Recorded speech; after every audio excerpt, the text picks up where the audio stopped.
Can you have a relationship with someone if you are unable to forgive that person? Well, you can't have a deep relationship with someone if you're holding on to a grudge against them. Because that grudge, of course, becomes a wall between us and them. And a deep relationship is one in which we connect. One in which it's my soul connecting with your soul, not my body and your body. And if what I'm doing is holding a grudge against you, well, the grudge obviously isn't against your soul. I don't have any grudges against your soul. My grudge would be against what your body did, what your body said.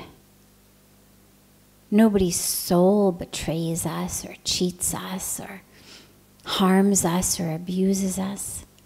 So a grudge that I'm holding is a grudge of my body-mind against your body-mind and what it's done or what it's said.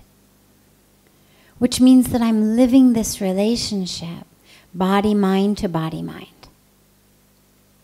So yes, I can have a relationship, but it's not going to be a very deep one. In order to have a deep relationship, a meaningful relationship, we have to go soul-soul. And in order to do that, I have to get out of the clutches of my grudge. I have to be able to connect with your soul, which I'm not going to be able to do if my mind is saying, but he said that, he did that, how can you possibly, blah, blah, blah. If my mind is playing that with me, I'm not going to be able to connect with your soul. So I have to get free of that. But what I would say is, if you've got a grudge against someone, don't wait to go back into a relationship with them. Don't say, well, I'm going to work this out first and then I'll be able to come back to you. Because sitting on your own couch, it's going to be very difficult to work out.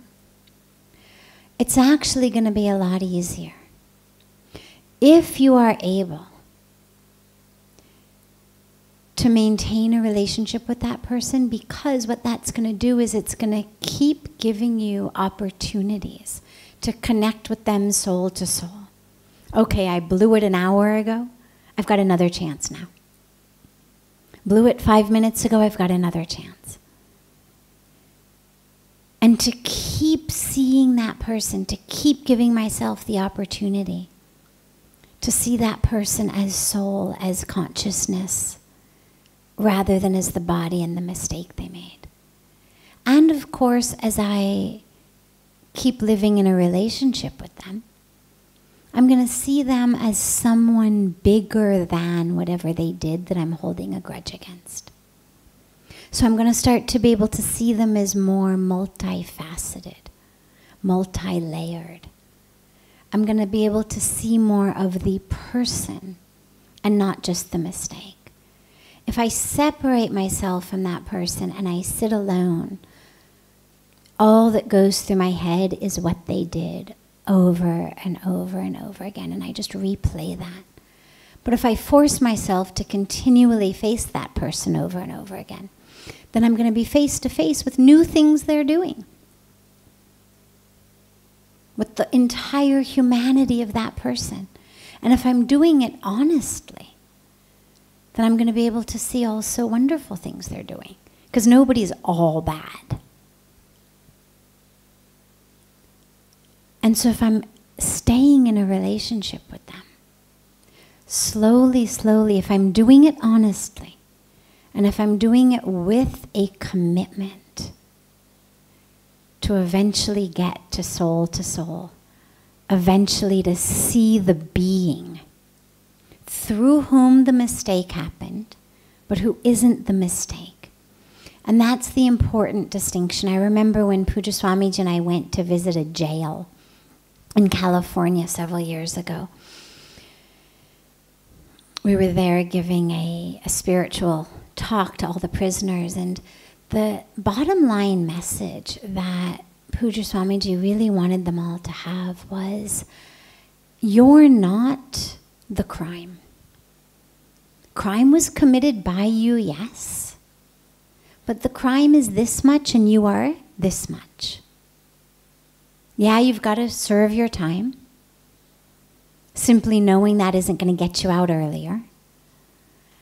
But in your own self-concept, in how you think about yourself, rather than moving through every minute of every day based on murderer, robber, rapist, this, that, move through every day as soul. Soul in a body, through which body this crime was committed, this mistake happened. But I'm not the mistake. So that we don't define ourselves like that. And in the same way, we shouldn't define others like that. And so the more open we are to have a relationship with them, the deeper and bigger and broader our picture of them can be. But it's hard. It's a lot easier to just say, I don't want to see your face. And we may need to do that for a few hours or a few days until we're able to get a control of ourselves so that we don't say something we regret or do something we regret. But separation is never the answer.